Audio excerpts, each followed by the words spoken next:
Pemirsa, seorang pria penyuka sesama jenis yang mencabuli anak laki-laki di bawah umur di Pangkal Pinang, Kepulauan Bangka Belitung ditangkap. Pelaku diketahui juga menganiaya dan memaksa korbannya untuk mengisap sabu sebelum dicabuli.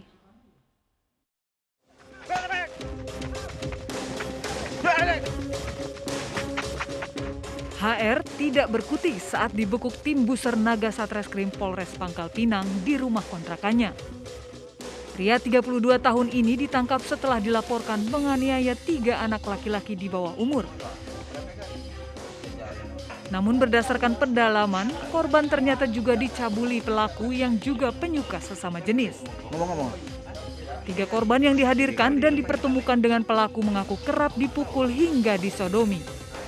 Ironisnya, sebelum korban dicabuli, pelaku terlebih dulu memaksa korban untuk mengisap sabu. Selain itu, korban juga dipaksa mengamen dan uang yang didapat diambil oleh pelaku. Pelaku kemudian diminta menunjukkan semua tempat dirinya mencabuli korban termasuk di kamar kontrakannya. Namun saat akan berpindah lokasi, pelaku mencoba melarikan diri hingga terpaksa dilumpuhkan dengan tembakan di kakinya. Pelaku lalu dilarikan ke rumah sakit untuk pengobatan pada luka tembak di kakinya. Pelaku ini telah melakukan pelecehan seksual dengan adanya sodomi kepada beberapa anak-anak di bawah umur yang sebelumnya modusnya pengamen-pengamen anak-anak ini dan dirayu oleh oleh pelaku dan dicekokin dengan sabu-sabu sehingga pelaku ini dapat memperdayai para korban. Dalam catatan polisi, pelaku merupakan seorang residivis dalam kasus pencabulan dan meringkuk 5 tahun di penjara. Usai perawatan medis, pelaku kemudian digelandang ke Polres Pangkal Pinang dan terancam akan kembali masuk bui selama 15 tahun penjara.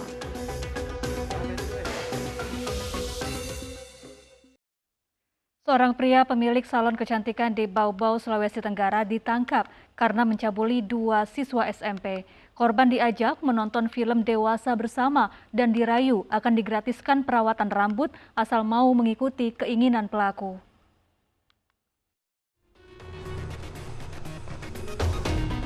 MH alias RN, seorang pria pemilik salon kecantikan di Kota Bau-Bau, Sulawesi Tenggara ini pasrah saat digelandang ke Mapolres Bau-Bau. Pria 53 tahun ini dilaporkan telah mencabuli 2 anak laki-laki yang masih duduk di bangku kelas 1 SMP yang tinggal tidak jauh dari salon milik pelaku. Pencabulan ini berawal ketika kedua korban sering berkunjung ke salon pelaku. Karena menyukai sesama jenis, pelaku merayu korban dan dijanjikan akan digratiskan untuk perawatan rambut. Korban juga diajak pelaku untuk menonton film dewasa bersamanya di ruangan salon. Saat korban tertidur, pelaku langsung melancarkan aksi bejatnya.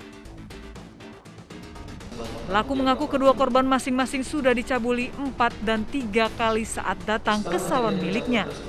Korban juga diberikan uang 10 hingga 20 ribu rupiah usai memuaskan dirinya. Jadi korban ini sering kali memang main ke rumah pelaku dengan berbagai macam alasan ya yang memang direncanakan oleh pelaku ini, diantaranya dengan mengajak main ke rumah dengan rambutnya akan dicat atau diluruskan dan sebagainya. Lalu kemudian dengan juga diiming-imingi akan diberikan uang. Lalu kemudian pada saat mereka main ke rumah pelaku, diajak ke dalam kamar, lalu kemudian disetelkan film porno. Atas perbuatannya, pemilik salon dengan perilaku seks menyimpang ini harus mendekam di sel tahanan Polres Bau-Bau. Dirinya dijerat Undang-Undang Perlindungan Anak dengan ancaman hukuman 15 tahun penjara.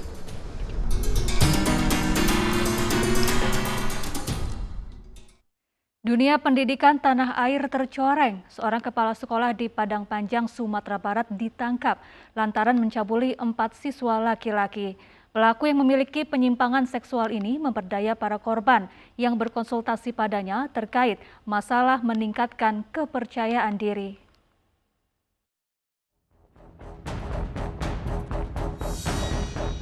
MS, seorang kepala sekolah salah satu SMP swasta di Kota Padang Panjang, Sumatera Barat ini pasrah saat tiba di Mapolres Padang Panjang.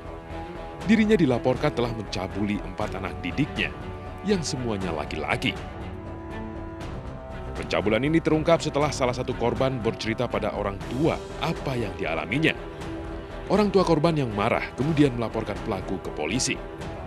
Pelaku mengaku perbuatan bejat ini terjadi pada 2020 lalu dan berdalih dirinya khilaf. Ya, karena faktor kedekatan aja, Pak. Terus? Lalu saya khilaf, Pak. Di mana itu dilakukan? Di kantor saya, Pak. Berarti Bapak dulu sebagai apa di sana? Kepala sekolah atau Iya, Pak. kepala sekolah? Itu kelas berapa rata-rata korban? Yang melapor udah kelas 8, Pak. Laki-laki semua? Iya, Pak. Diiming-imingnya apa? Nggak ada, Pak. Modus pelaku adalah memanfaatkan kedekatannya sebagai kepala sekolah dengan para korban yang juga anak didiknya.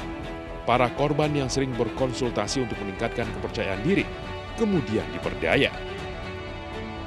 Para korban kemudian diminta untuk mengirim video tanpa busana dan aktivitas seksual seorang diri ke pelaku dengan dalih hal itu bisa meningkatkan kepercayaan diri.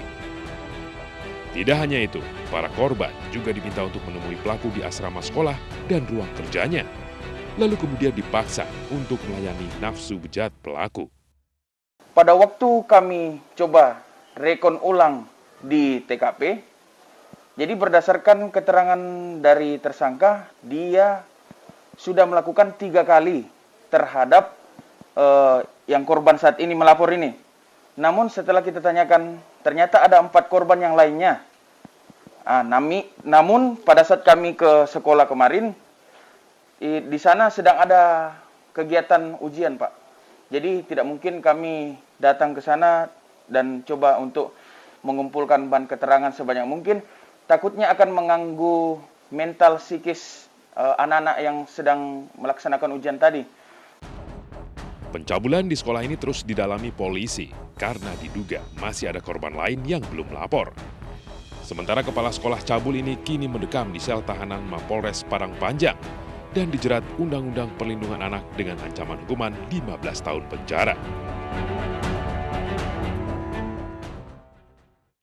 Seorang pria di Lok Semawe, Aceh ditangkap saat tengah mencabuli bocah 8 tahun di toilet masjid. Pelaku mengaku sudah melakukan aksi bejatnya terhadap anak di bawah umur hingga 8 kali. Aldi Maulana, pria berusia 22 tahun ini ditangkap petugas Islamic Center karena tertangkap basah tengah menyodomi seorang anak laki-laki berusia 8 tahun. Kepada petugas, pelaku mengakui sudah melakukan aksi bejatnya terhadap anak di bawah umur sebanyak 8 kali. Mirisnya perbuatan bejat ini dilakukannya di dalam toilet Masjid Islamic Center di kawasan Jalan Merdeka Simpang 4, Kecamatan Banda Sakti. Terungkapnya peristiwa ini berawal dari laporan pihak cleaning service masjid yang mendengar suara rintihan dari kamar mandi. Cleaning service pun melapor kepada pihak keamanan masjid. Dapat sengaja dia terdengar suara rintihan orang sakit, anak-anak. Sementara enggak begitu direkam. Sampai beberapa kali pihak dari cleaning service curiga. Dari situlah pihak cleaning service menghubungi tugas keamanan. Langsung tiba di TKP, kami dobrak pintu kamar mandi. Akibat perbuatannya, pelaku dibawa ke Mapolres Lok Semawe untuk penyelidikan lebih lanjut. Pelaku Aldi Maulana adalah mantan mahasiswa yang menetap di Desa Tumpuk Tengah, Kecamatan Banda Sakti, Lok Semawe, Provinsi Aceh. Sementara korban yang masih berusia 8 tahun merupakan anak dari kerabat pelaku.